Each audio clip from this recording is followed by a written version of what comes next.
The Who were really at their peak. They were as big as the Rolling Stones. 18,000 kids were supposed to go through 2 turnstiles. Got 2 children in there. I couldn't breathe. I thought I was dying. They're passing people very limp from the front. This guy tells us there's already 11 dead. Thinking, well, I'm gonna die, but I'm gonna fight. Most of what has happened has been due to trauma. I had to live. I wasn't gonna give up. 11 kids have been killed tonight. On December 3rd, 1979, 11 young people lost their lives on this plaza level just trying to get into a Who concert.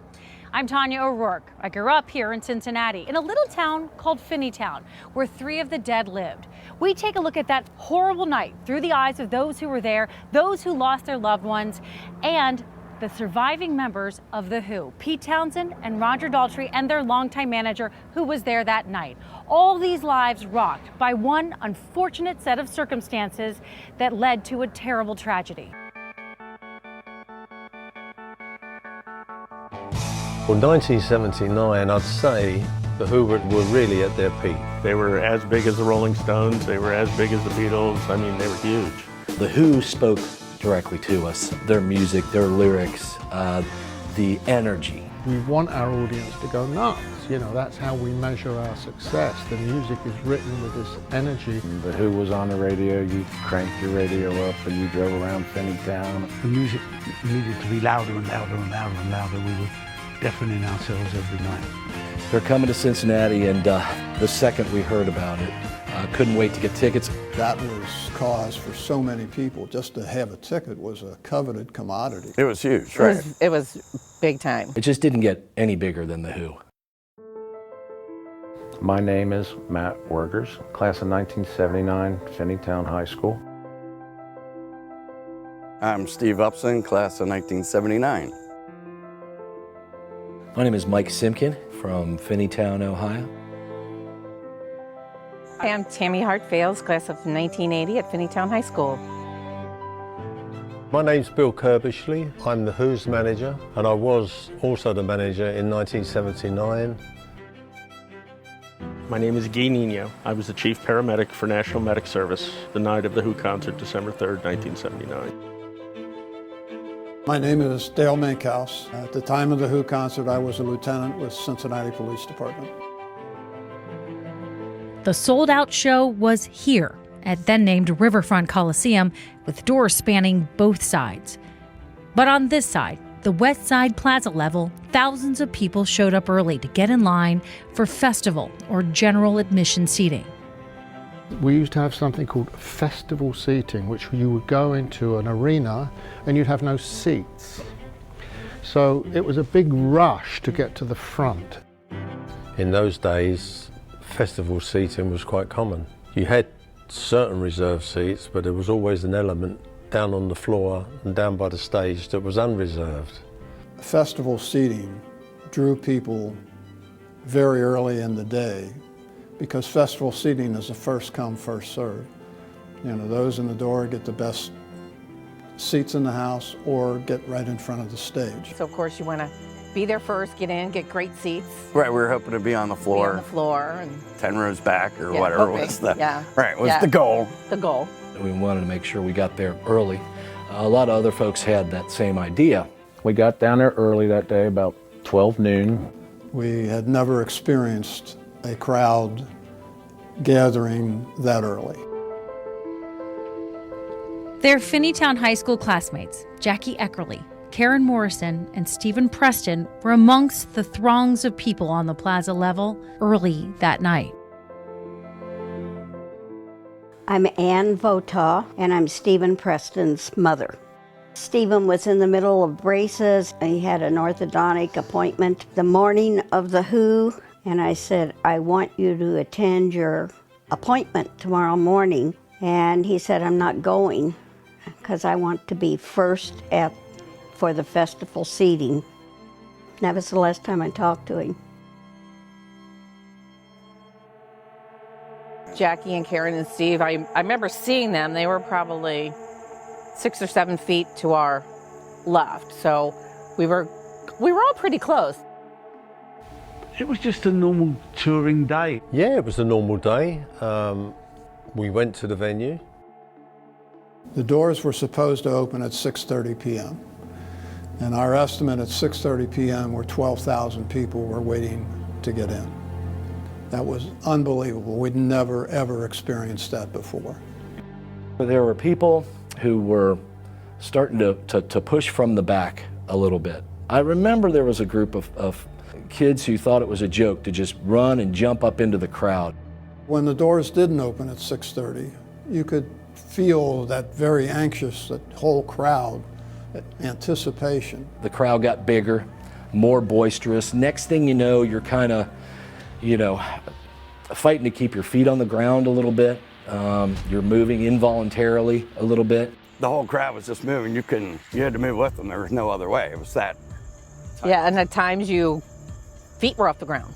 Right. So you're in the crowd and you're kind of moving. Right. It was 22 degrees that night, and I was soaked from head to toe. Major anxiety of what's going to happen here, because even though it was cold, I was sweating profusely just trying to physically stay upright. The way you can describe it is like when you're in the ocean and a wave grabs you, and it pushes you in and sucks you back, That's what it was. You could literally see bodies doing this. It got to the point where I had just two things on my mind, and that was to keep my feet on the ground and to keep air in my lungs.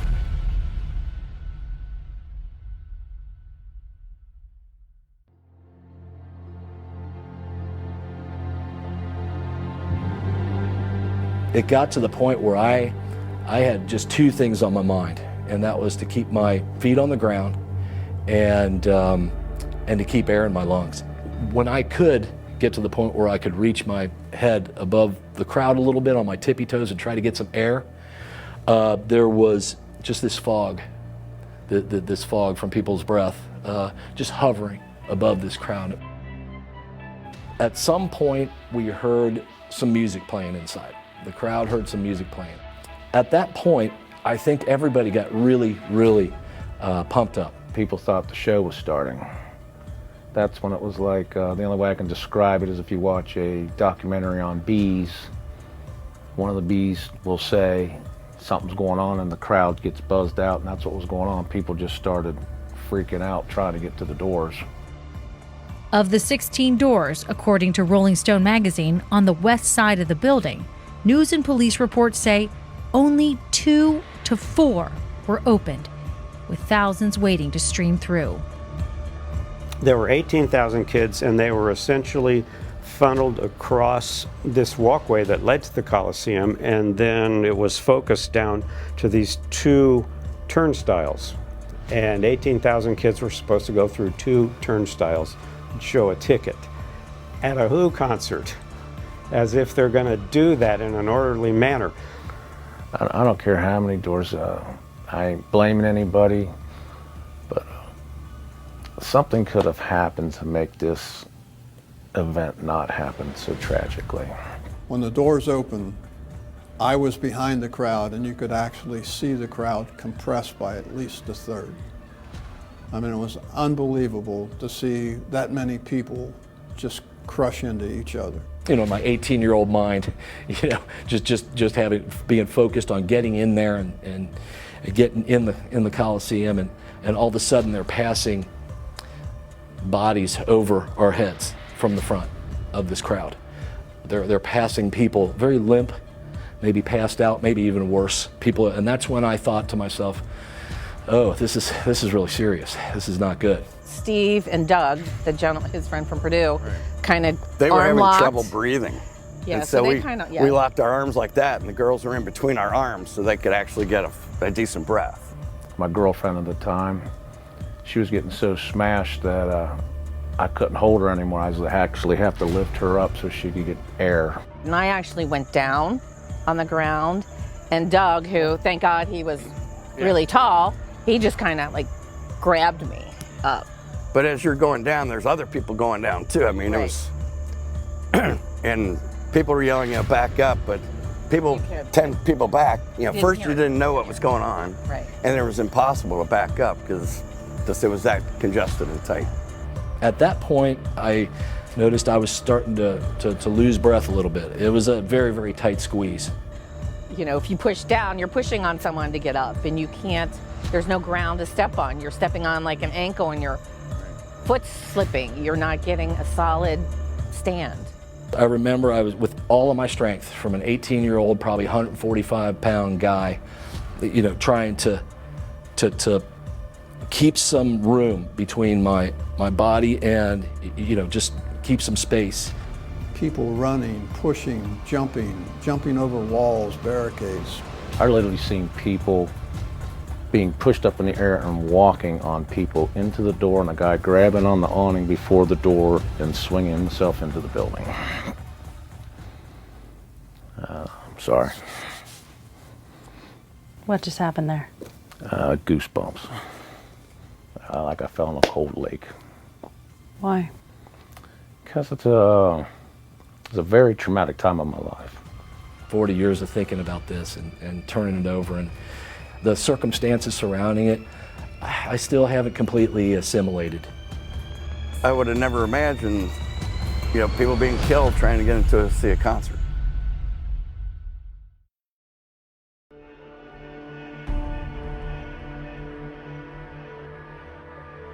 I would have never imagined, you know, people being killed trying to get into see a concert.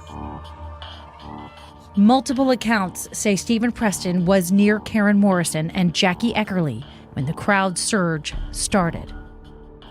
I think Jackie went down in front of him, and he went down to help her up and never made it up because the two of them died right together, one on top of the other.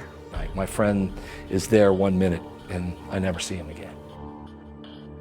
I got over to the wall, to the doors, and that's when a big surge came and pushed us once, and then it pushed us another time, and then the third or fourth time, the pressure was so bad that we literally went through one of them plate glass windows because of the pressure of the bodies pushing us against the glass. We had nowhere else to go, and the glass broke. They were not opening the doors, not releasing this massive pressure that was going on outside.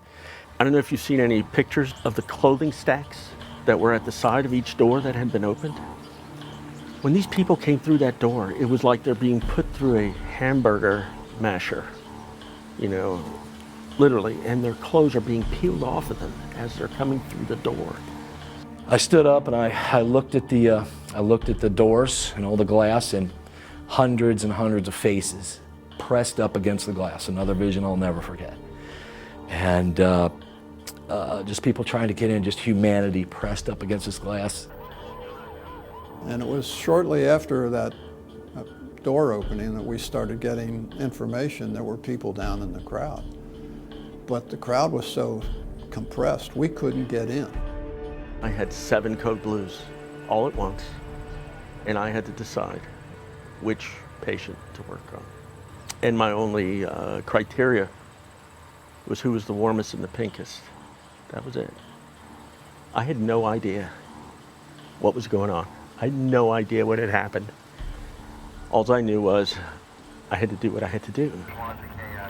I was watching television, and I saw what was going on, and of course I was alert, and I saw them carrying a kid out of the front, and I said, those are Stephen's shoes. It's the mental image of that moment.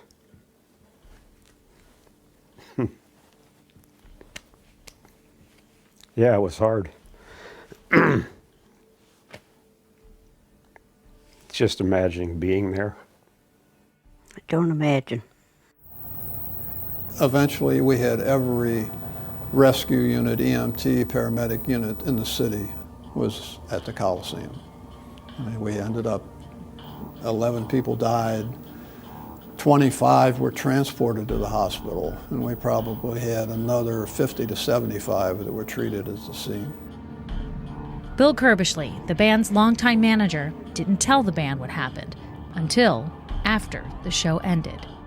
I can well remember them going on stage, and they were maybe like about the second number in, and Larry Maggie came to me and he said that there was a problem up on the plaza level. So I went up to the plaza level with him, and when I got there, it was awful, it was horrific. I mean, there were shoes and clothing everywhere, and the medical teams were working on a lot of the injured in an effort to obviously save them, and I could see for sure that there were a couple that had passed away. He's publicly sharing for the very first time on camera why he made the decision to not stop the show. A fire marshal came to me and said they were talking about stopping the show, and I said, that's crazy. You cannot, and I'm not going to allow you to stop the show. I don't know how I would have stopped them, but I said, if you stop the show, I think you'll have more problems on the arena floor. You could have more people being hurt, for sure. And if they came back through this area, the medical teams are never going to be able to cope with what they're doing. And if keeping my band on stage saves even one life, to me, that's what it's about. It's really, really important. I fully agree that the concert should have continued. I think it would have been an absolute disaster to try and shut it down.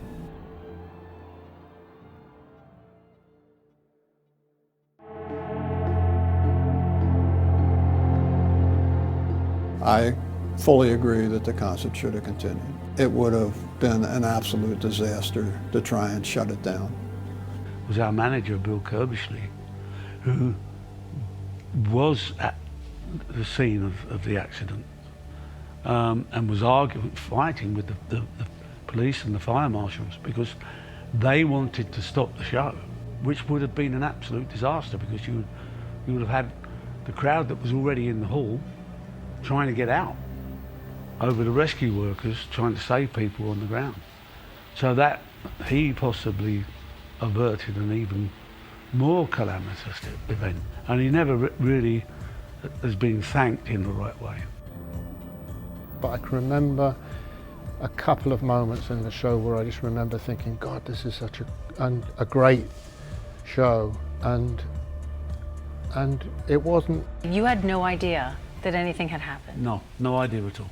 Until we came off the stage, and we were all in the dressing room. Like I say, we came off thinking we'd just done a really good show because the crowd reaction was great, and we played well.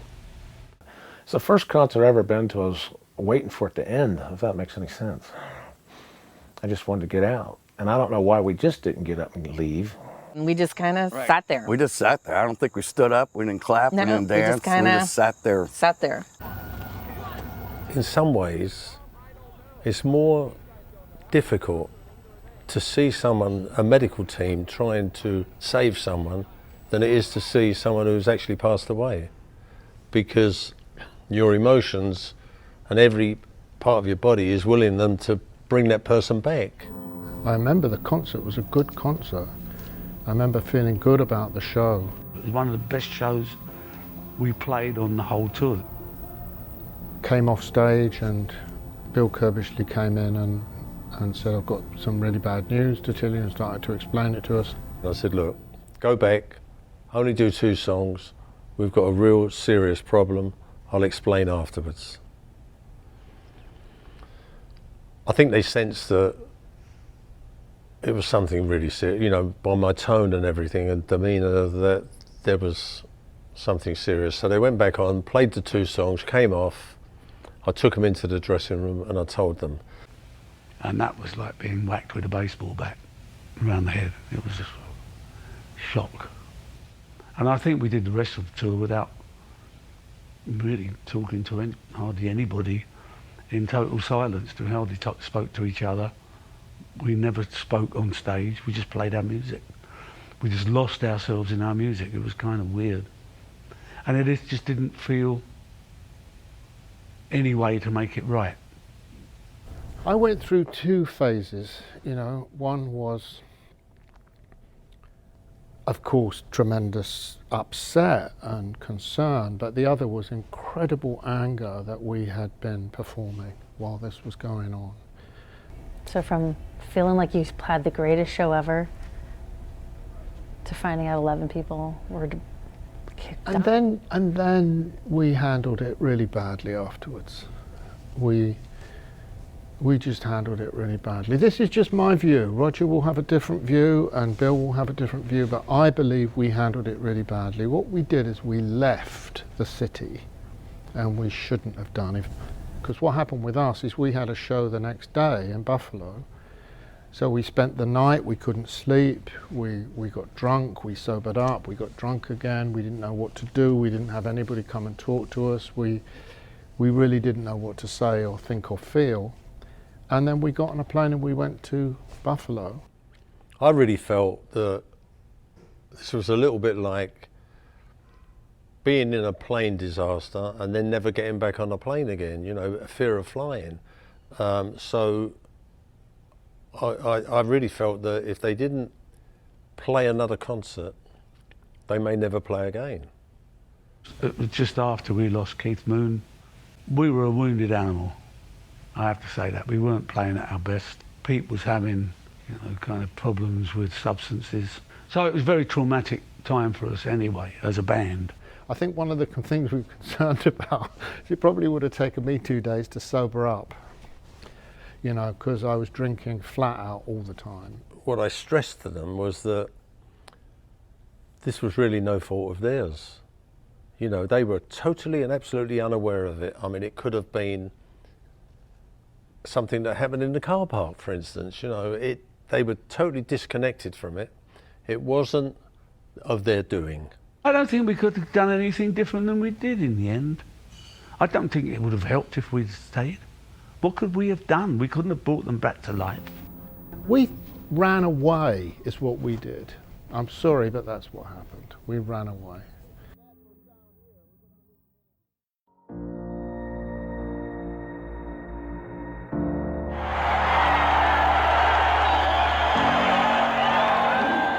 We ran away is what we did. I'm sorry, but that's what happened. We ran away. You know, we had an excuse because we had another gig. Just like to say, you all know what happened yesterday. There's nothing we can do. We feel totally shattered. But life goes on. We all lost another family yesterday, and this show's for them.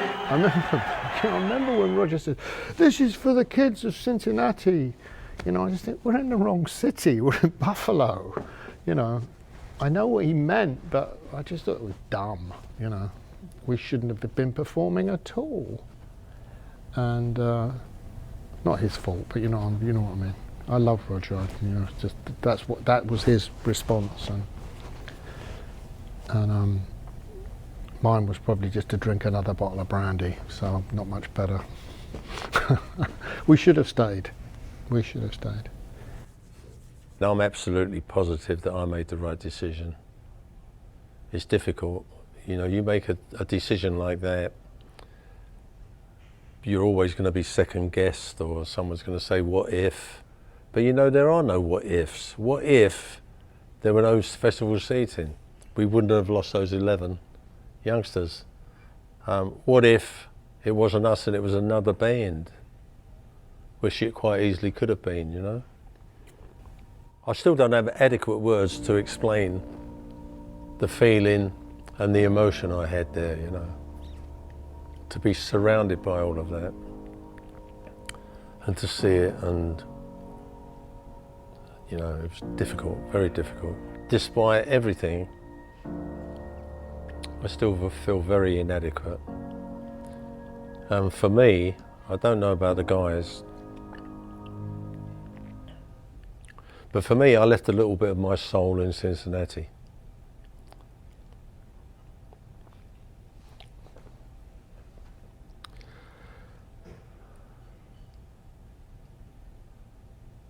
Yeah.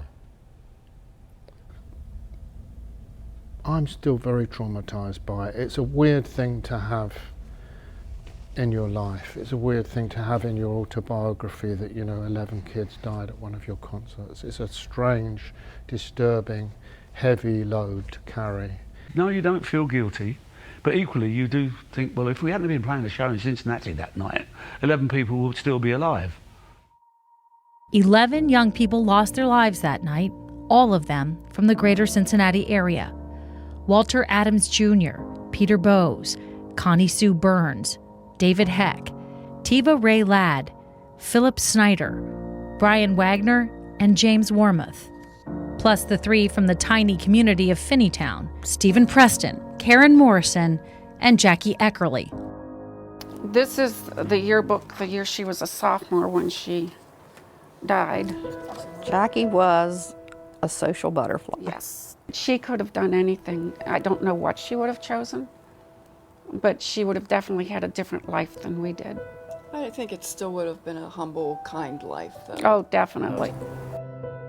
Karen always enjoyed music. Had she had the opportunity, I think she would have really followed that love and pursued something in the arts. Stephen was charismatic.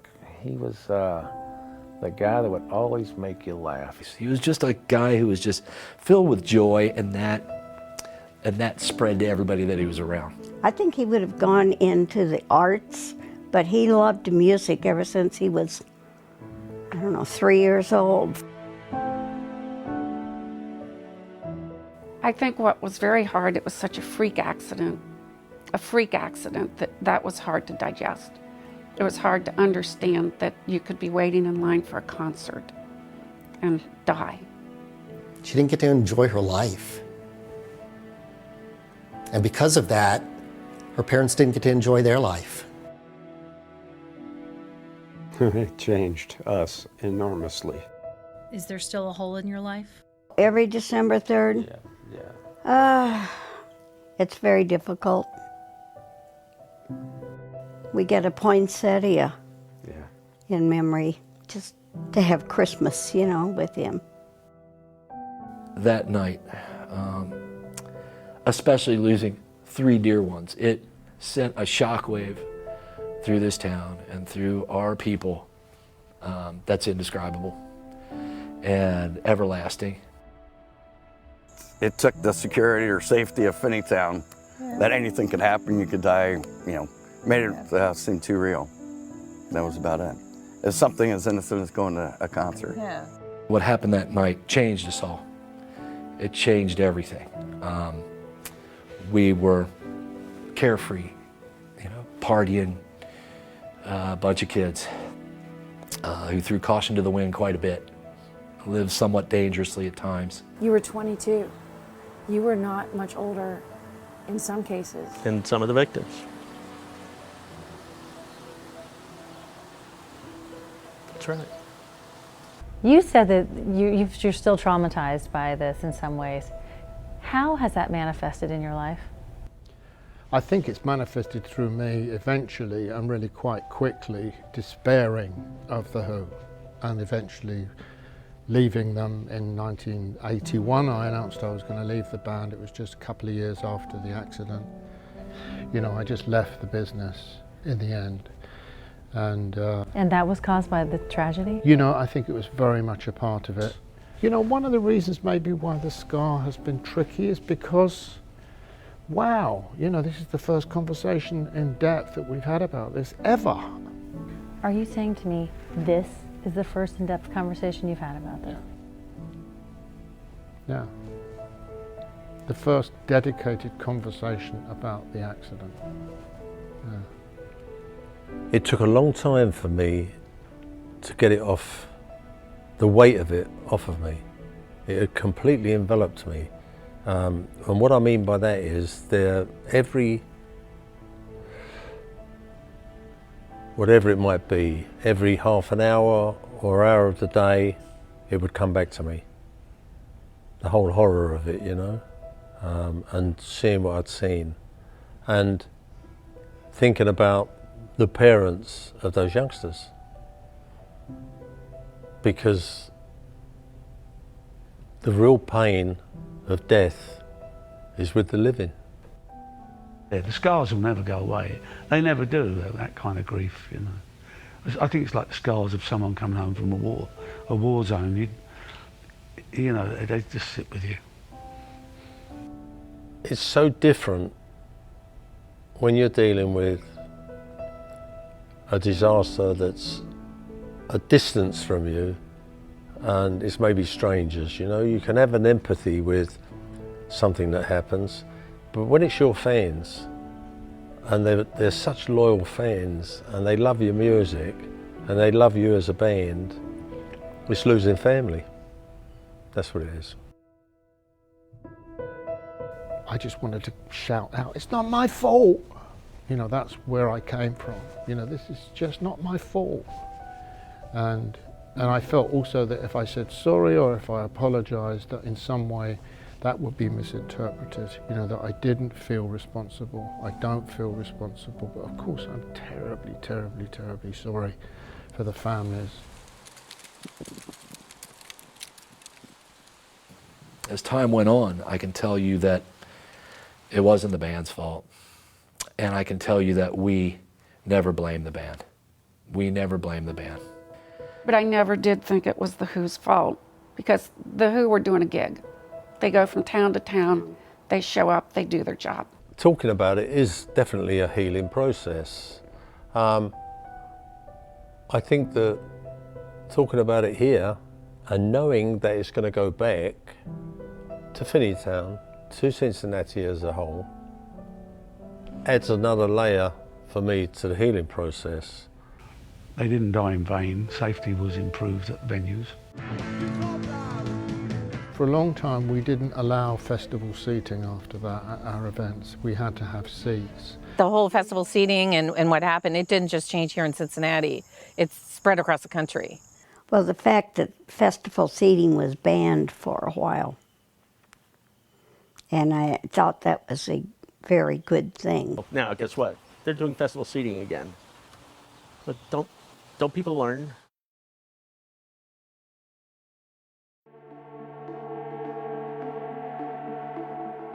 I've never looked at any of the footage of any of it. It's in my scrapbook.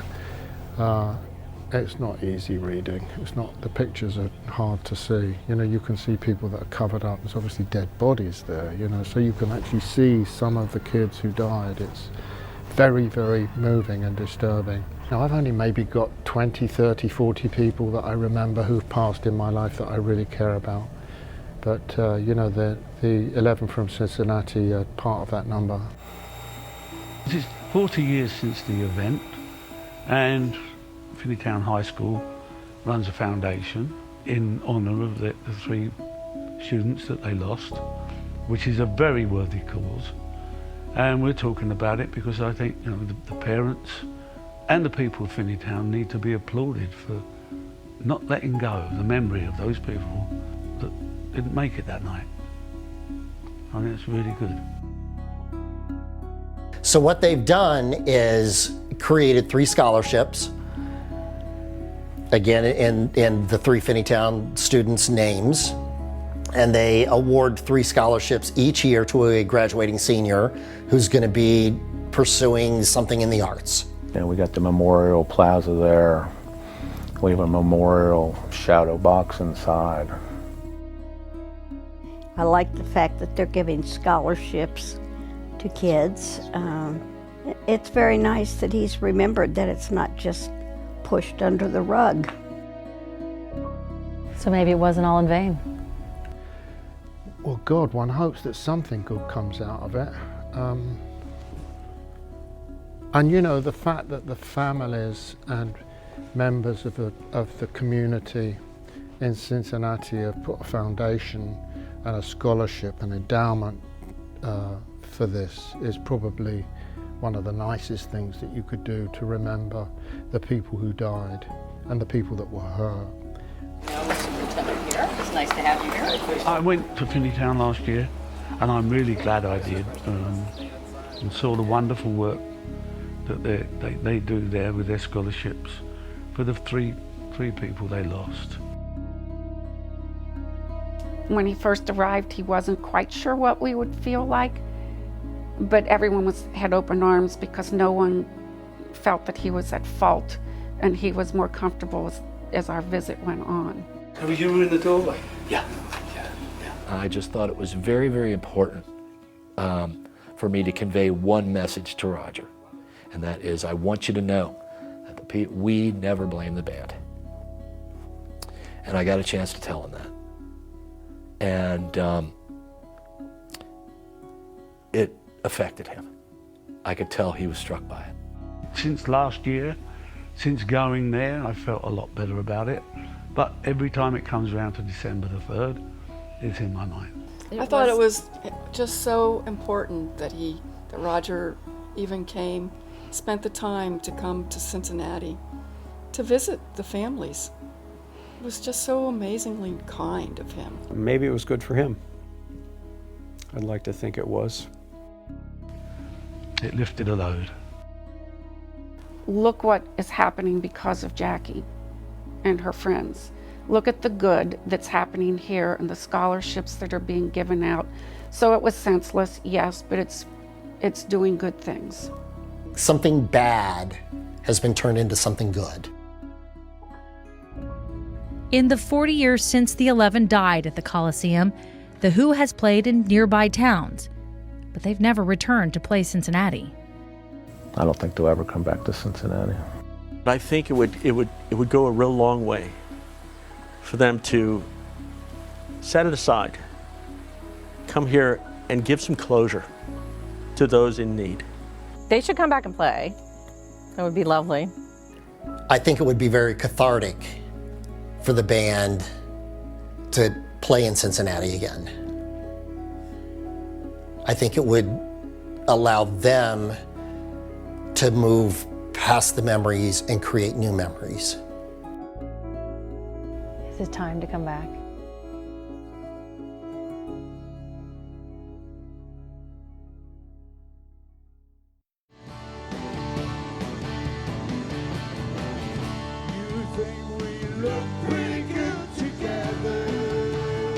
Moving on, it's the name of The Who's current world tour, a tour Daltrey told Rolling Stone magazine could be the band's grand finale. No one knows what it's like to be the bad man. We caught up with them on their final stop in the U.S., Seattle, Washington, knowing they haven't forgotten what happened 40 years ago. What would you now say to the people in Cincinnati? Those folks who lost, who loved, who went, the fans, whatever. I would say to them that I've found that my heart's big enough to have them all in it, really. And I know that I'm talking about a lot of people who may be the children or siblings or whatever of some of the people that were either injured or died. And I might not be talking to people who actually were there, but I know that this damaged the whole of Cincinnati. So I would say to them that, you know, there's a special place in my heart for all of them. Is it time to come back? You know, it's taken us all this time to get to a place where we could even consider it. I think we would be so nervous of talking about it, so nervous of bringing it up, so nervous about somebody shouting at us in the street as we go into our hotel, just so nervous of all those things.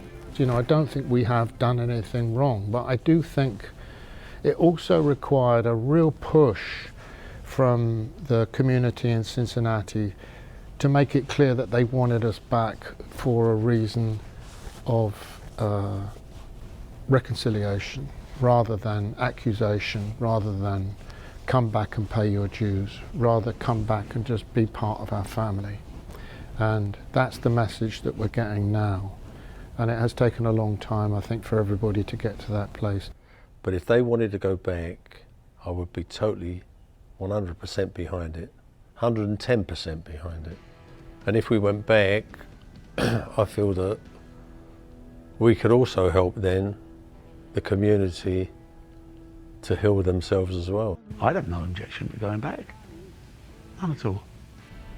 And I have to say, you know, we need to go back to Cincinnati. You know, we do as soon as we can. And I think, I spoke to Bill about this the other day and he brought it up and I said, come on Bill, let's just do it.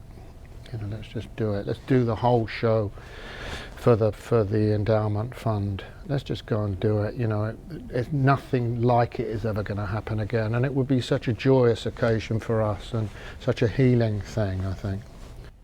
I could go back to the city, but I don't think I could go back to that venue. I saw enough that night that I don't want to revisit. But to see the people of Cincinnati and maybe have some of the people, those that are still around, to attend the concert would be something really fantastic, I think, you know. I really do. That would be closing a circle for me. You know, we close the show, we end with Barbara O'Reilly, but we close this show with Love Rain on Me, and I can't think of a better way to just reconnect. You know, it would be great to do that. So what I want to say is that we'll be there. And having said that, now we'll just have to come. Well, Pete says you're doing it. Did he? Well, if he said that, I'll do it.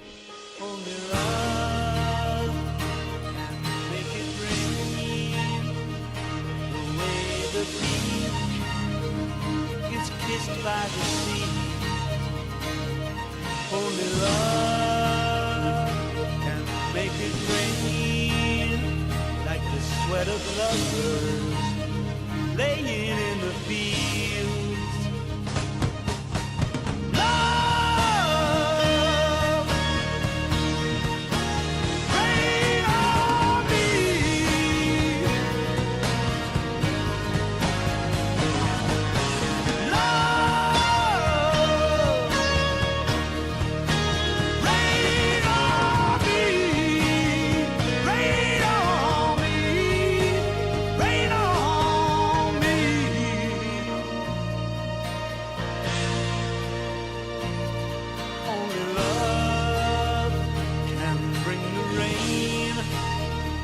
That makes you yearn to the sky.